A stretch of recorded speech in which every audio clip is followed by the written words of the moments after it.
नमस्कार सभी को, स्वागत है आप सभी का हमारे इस YouTube channel dream future academy में। हमने एक नई सीरीज़ शुरू करी है जिसमें हम क्लास 12 के एमपी बोर्ड के जो PYQ हैं, प्रीवियस ईयर क्वेश्चन हैं, उनके पूरे सेशन लेके आएंगे। जिसमें पहले हम MCQ करवाएंगे, उसके बाद फिल इन द ब्लैंक्स, उसके बाद वन वर्ड करवाएंगे। तो चलिए स्टार्ट करते हैं। इस वीडियो में हम MCQ करेंगे। ये जो MCQ रहेंगे वो 2024 से लेके 2020 तक के, यानी 2020 से लेकर 2024 तक के रहेंगे। जैसे 20 का करवाया, फिर 21 में तो हुआ नहीं था, फिर 22 में हुआ होगा, 23 और 24। तो हम स्टार्ट करते हैं उल्टे से, 24 से करेंगे। ठीक है, तो आपको प्रीवियस ईयर वाला पहले करवा देते हैं जो लास्ट टाइम हुआ था। तो चलिए स्टार्ट करते हैं। Board question paper 2024। पहला क्वेश्चन ये रहा, how many sets of haploid chromosome are present in endosperm. आपको पता है कि जो एंडोस्पर्म होता है एंजियोस्पर्म में, उसमें कितने क्रोमोसोम्स पाए जाते, कितने एंडोस्पर्म में कितने आपके क्रोमोसोम्स होते हैं। तो आपको बताना है भैया, एन हैप्लॉइड होता है, डिप्लॉइड होता है, 3n होता है या टेट्रापोलॉइड होता है। टेट्रापोलॉइड तो नहीं होगा, तो यहाँ पर 3n स्ट्रक्चर होता है जिसे आप ट्रिप्लॉइड बोलते हैं। तो पहले का आंसर क्या हो जाएगा, सी। ठीक है, आप कमेंट में भी आंसर दे सकते हैं। नेक्स्ट है, persistence nucellus in the seed is known as. Persistence जो न्यूसिलस होता है सीड में, उसको क्या कहा जाता है? उसे कहा जाता है आपका पेरिस्पर्म कहा जाता है। क्या कहा जाता है? पेरिस्पर्म। आपने पढ़े होंगे, तो इसका सही आंसर हो जाएगा डी। चलिए नेक्स्ट क्वेश्चन है, इन सिकल सेल एनीमिया। आप लोगों ने सिकल सेल एनीमिया के बारे में पढ़ा होगा। Glutamic acid is replace by valine. Glutamic acid को रिप्लेस किसके द्वारा कर दिया जाता है? वेलेनिन के द्वारा कर दिया जाता है।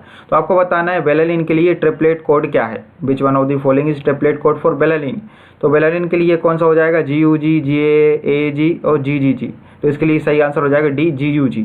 GUG क्या है? वेलेनिन के लिए ट्रिपलेट कोड है। ये ध्यान रखना है, ये कई बार क्वेश्चन पूछा गया है। चलिए नेक्स्ट क्वेश्चन है, क्वेश्चन नंबर 4 है, इन malaria the product release by mosquito into blood that causes chill and fever. Mosquito क्या रिलीज करता है ब्लड में जिससे आपको चिल और फीवर होता है? तो इसका सही आंसर होगा हीमोजॉइन। आपने पढ़ा होगा मलेरिया लाइफ साइकिल के बारे में, उसमें हीमोजॉइन इसका सही आंसर है। तो इसका आंसर क्या हो जाएगा? सी। नेक्स्ट क्वेश्चन है, क्वेश्चन नंबर 5 है, in agarose gel electrophoresis DNA molecules are separated on the basis of their. Gel electrophoresis जो टेक्निक होती है, उसमें DNA मॉलिक्यूल्स को किसके द्वारा सेपरेट किया जाता है? चार्ज के बेसिस पे, साइज के बेसिस पे, वॉल्यूम के बेसिस पे, या चार्ज एंड शेप दोनों के बेसिस पे। तो इसका सही आंसर हो जाएगा बी, साइज के हिसाब से किया जाता है। 5th का आंसर बी हो जाएगा। चलिए नेक्स्ट क्वेश्चन है, क्वेश्चन नंबर 6 है, mycorrhiza is an example of. Mycorrhiza किसका एग्जाम्पल है? तो आप लोगों ने पढ़ा होगा म्यूचुअलिज्म। ठीक है, इसे बोलते हैं सह संयोजी, मतलब म्यूचुअलिज्म, आपसी एक दूसरे से शेयर कर लेते हैं। तो माइकोराइजा किसका एग्जांपल हो जाएगा? म्यूचुअलिज्म। 6 का आंसर हो जाएगा सी। आप कमेंट में बताएंगे माइकोराइजा में जो म्यूचुअलिज्म का एग्जांपल है, इसमें कौन कौन सी दो चीज़ें आती हैं, ठीक, किसके बीच में ये एसोसिएशन होता है। तो इस प्रकार आपका ये 2024 का MCQ सेक्शन वाला कंप्लीट होगा। अपन अब करेंगे 2023 का। तो चलिए स्टार्ट करते हैं। पहला क्वेश्चन है, 2023 का बोर्ड पेपर है, ध्यान से पढ़ें। Inactive state of embryo is. Inactive state of embryo का कहलाती है डोरमेंसी, मोरूला, एक्साइटेड स्टेट या नन ऑफ दीज। तो जब इनएक्टिव हो जाता है एम्ब्रियो, उसे बोलते हैं डोरमेंसी। डोरमेंसी मतलब सुसुप्त अवस्था में चला जाना, कुछ वो न करना काम, तो उसे बोलते हैं डोरमेंसी। तो इसका सही आंसर हो जाएगा ए। क्वेश्चन नंबर 2 है आपका, which bacteria converts milk into curd.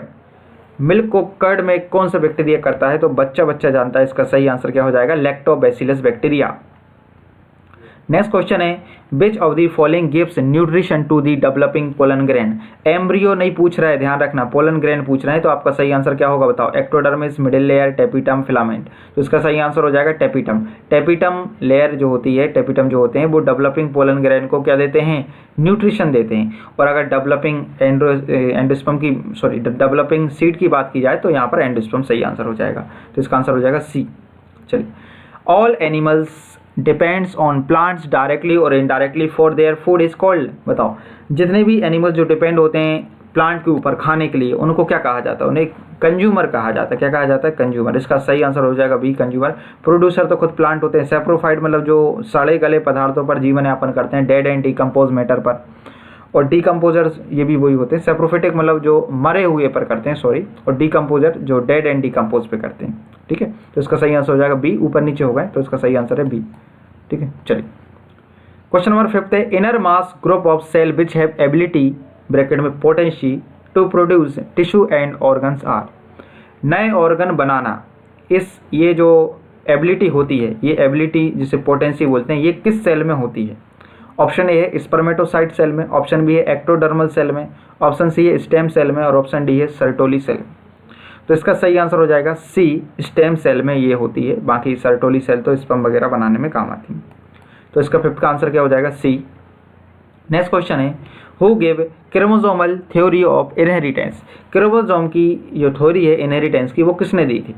Option A है रॉबर्ट हुक, ऑप्शन बी है ग्रोगर जॉन मेंडल, ऑप्शन सी है सटन एंड बॉबेरी, ऑप्शन डी है MS स्वामीनाथन। तो इसका सही आंसर क्या हो जाएगा? सटन एंड बॉबेरी ने क्रोमोसोमल थ्योरी ऑफ इनहेरिटेंस दी थी। अच्छे से लगाते जाएं क्वेश्चन। लास्ट क्वेश्चन है 2023 का, BT poison is found by. BT poison जो होता है इसका फुल फॉर्म बताना है या किससे बनता है, तो आपको पता ही होगा इसका आंसर। पहला ऑप्शन है बेसिलस thuringiensis, ऑप्शन बी है धतूरा, ऑप्शन सी है बेसिलस नोटेटम और ऑप्शन डी है ओपियम पॉपी। ठीक है, तो अफीम तो होता नहीं है, इसका सही आंसर हो जाएगा बीटी मतलब बेसिलस thuringiensis। ठीक है, इस प्रकार आपका 2023 का भी ये जो बोर्ड पेपर था वो भी कंप्लीट हो गया है। चलिए MCQ हो गए, फिल इन द ब्लैंक्स की अलग सीरीज लेके आएंगे। अब करते हैं अपन 2022 का 2022 का पेपर करते हैं। ध्यान से देखें क्वेश्चन, पहला ये रहा स्क्रीन पर। By which of the following the continuity of life is maintain. किसके द्वारा मतलब कंटिन्यूटी ऑफ लाइफ मेंटेन है इस पृथ्वी पर? तो एडेप्टेशन के द्वारा, बी रेस्पिरेशन के द्वारा, सी रिप्रोडक्शन के द्वारा और डी फोटोसिंथेसिस द्वारा। तो रिप्रोडक्शन इसका सही आंसर हो जाएगा। रिप्रोडक्शन के द्वारा ही इस जीवन में संभव है, कंटिन्यूटी मतलब मेंटेन है लाइफ की, वो रिप्रोडक्शन के द्वारा। फर्स्ट का आंसर हो जाएगा सी। ऑप्शन क्वेश्चन नंबर सेकंड है angiosperms have endosperm which is. देखो फिर से रिपीट हो गया, तो एंडोस्पर्म कितना होता है? तो 3N होता है। 3N को क्या बोलते हैं? ट्रिप्लॉइड बोलते हैं। ठीक है, चलिए अगला है हीमोफीलिया डिजीज इज। हीमोफीलिया जो होती है वो X लिंक होती है, ऑप्शन बी बाय लिंक होती है, ऑप्शन सी XY लिंक होती है और ऑप्शन डी XXY होती है। तो इसका सही आंसर हो जाएगा X लिंक, क्योंकि ये इसकी जो कैरियर होती है वो फीमेल होती हैं। कौन होती है? फीमेल। X लिंक डिजीज होती है। क्वेश्चन नंबर फोर्थ है the first scientist who develop DNA finger printing. बहुत बार क्वेश्चन पूछा गया है, DNA फिंगर प्रिंटिंग खोज किसने करी? तो इसका ऑप्शन नंबर ए है Wilkins, option B Ian Wilmut, option C Alex Jeffrey, option D Kary Mullis. तो इसका सही आंसर हो जाएगा एलेक्स जेफरी। इन्होंने DNA फिंगर प्रिंटिंग की खोज करी थी। अब आपको बताना है डेट कब करी, आपको बताना है, क्या बताना है? डेट किस ईयर में करी थी, ये भी ध्यान रखना। अगर टफ पूछा तो ये पूछ सकते हैं डेट। चलिए फोर्थ का सी। क्वेश्चन नंबर फिफ्थ है disease caused by activation of oncogene is. Oncogene के एक्टिव होने के दौरान जो बीमारी होती है उनको क्या कहा जाता है? ऑप्शन ए है ट्यूबरक्लोसिस, ऑप्शन बी है अस्थमा, ऑप्शन सी है कोलेरा, ऑप्शन डी है कैंसर। तो बताइए इसका सही आंसर क्या होगा? तो एक्टिवेशन ऑफ ओन्कोजीन क्या कहलाती है? कैंसर। तो कैंसर डिजीज किसकी वजह से होती है? ओन्कोजीन की वजह से होती है। टीबी के बैक्टीरिया का नाम आप कमेंट करके बताएंगे हमें, टीबी के बैक्टीरिया का नाम क्या है? ठीक है, ट्यूबरक्लोसिस के बैक्टीरिया का नाम क्या है? और आप एक क्वेश्चन और बताएंगे एड्स डे कब सेलिब्रेट किया जाता है? ये दो क्वेश्चन के आप कमेंट में आंसर देंगे। चलिए देखते हैं कितने लोग दे पाएंगे। इसका सही आंसर हो जाएगा डी। चलिए नेक्स्ट क्वेश्चन है छठवां। What was the first human hormone produced by RDT recombinant DNA technology के द्वारा पहला हार्मोन कौन सा बना था? आपके ऑप्शन है प्रोजेस्टेरोन हार्मोन, ऑप्शन बी है इंसुलिन हार्मोन, ऑप्शन सी है एस्ट्रोजन हार्मोन और ऑप्शन डी है थायरोक्सिन हार्मोन। तो इसका सही आंसर हो जाएगा इंसुलिन हार्मोन। इंसुलिन हार्मोन पहला हार्मोन था जो RDT रिकॉम्बिनेंट DNA टेक्नोलॉजी के बारे में पढ़ा होगा, मतलब बना था उससे, sorry. Which of the following organism reproduce sexually only one's life. ठीक है, इनमें से कौन सा जीव है जो जीवन में एक बार सेक्सुअल रिप्रोडक्शन के दौरान बनता है? ऑप्शन ए है बनाना, ऑप्शन बी है मैंगो, ऑप्शन सी है टोमेटो, ऑप्शन डी है यूकेलिप्टस। तो इसका सही आंसर हो जाएगा आपका ए। तो बनाना जो होता है वो सिर्फ एक ही बार सेक्सुअल रिप्रोडक्शन के दौरान बनता है, उसके बाद ये पार्थेनोकार्पी प्रोसेस से बनते हैं। क्लियर है? चलो नेक्स्ट क्वेश्चन है, सॉरी कंप्लीट हो गए। तो 2022 के ये जो ऑब्जेक्टिव है वो भी कंप्लीट हो गए। अब देखते हैं 2021 के। तो आपको पता है कि 2021 में कोरोना चल रहा था, तो ड्यू टू कोविड-19 pandemic board of secondary education Madhya Pradesh Bhopal did not conduct the board examination 2021 of biology class 12th। तो अब कुछ बच्चे सोच रहे थे कि इस बार भी एक वायरस आया है, ठीक है, उसकी वजह से ऐसा कुछ नहीं है, इस बार एग्जाम जरूर होंगे, तो आप अच्छे से पढ़ें। चलिए अब देखते हैं 2020 का 2020 का बोर्ड पेपर देखते हैं। ठीक है, आपको सिर्फ इतना ही करना है, इसमें आपके बाहर क्वेश्चन नहीं आएंगे। चलिए क्वेश्चन नंबर फर्स्ट है kingdom fungi reproduce asexually by, जो फंगी किंगडम होता है उसमें रिप्रोडक्शन किसके द्वारा होता है। तो उस टाइम ये फर्स्ट चैप्टर का है, तो अब तो हट गया है, तो इसको आप छोड़ सकते हैं। फिजन, बडिंग, गैम्यूल फॉर्मेशन या कॉनिडिया फॉर्मेशन। तो कॉनिडिया के द्वारा फंगस में क्या होता है, रिप्रोडक्शन होता है। तो पहला चैप्टर था जो अब हट गया है, ठीक है। चलिए नेक्स्ट क्वेश्चन है, which is the golden period of dinosaur और रेप्टाइल्स। रेप्टाइल्स और डायनासोर का गोल्डन पीरियड कौन सा है। तो आपको बताना है मीजोइक, सीनोजोइक, एजोइक या पैलियोजोइक। इसका सही आंसर क्या हो जाएगा, first Mesozoic era. Mesozoic era dinosaur और जो रेप्टाइल्स थे उनके लिए गोल्डन पीरियड था, ठीक है। चलिए नेक्स्ट क्वेश्चन है, cirrhosis of liver is cause by. Liver में सिरोसिस नामक बीमारी होती है जिसमें लीवर खराब हो जाता है, डैमेज हो जाता है। उस बीमारी को किसकी वजह से होती है, फैट की वजह से, ऑप्शन बी है वाइटामिन की वजह से, ऑप्शन सी है टोबैको और ऑप्शन डी है एल्कोहलिज्म। तो सभी लोग जानते होंगे कि जो लोग ज़्यादा एल्कोहल का कंजप्शन करते हैं उनका लीवर बेकार हो जाता है, डैमेज हो जाता है। तो इसका सही आंसर हो जाएगा फोर्थ। अगला है BT toxin is produce by. देखो फिर से आ गया क्वेश्चन, तो रिपीट होते हैं तो आपको ध्यान से पढ़ना है। बैसिलस थ्यूरेंजेनेसिस का सही आंसर हो जाएगा।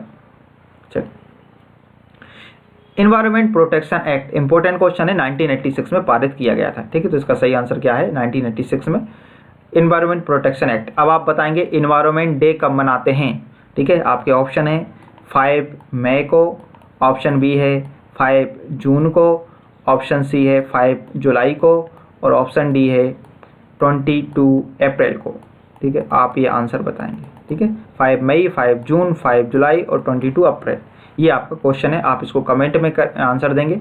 चलिए इस प्रकार आपके ये पूरे क्वेश्चन हो जाते हैं। 2020 से लेके 2024 तक के पूरे MCQ इस वीडियो में हो चुके हैं। इसके बाद जो नेक्स्ट वीडियो रहेगी उसमें हम आपको बताएंगे कि फिल इन द ब्लैंक्स जो अभी तक आए हुए हैं प्रीवियस ईयर क्वेश्चन में, उनको हम कराएंगे। अगर आपको वीडियो पसंद आती है तो आप चैनल को सब्सक्राइब करिए, अपने दोस्तों के साथ शेयर करिए। मिलते हैं नेक्स्ट वीडियो में, जब तक के लिए बहुत बहुत धन्यवाद। Thank you.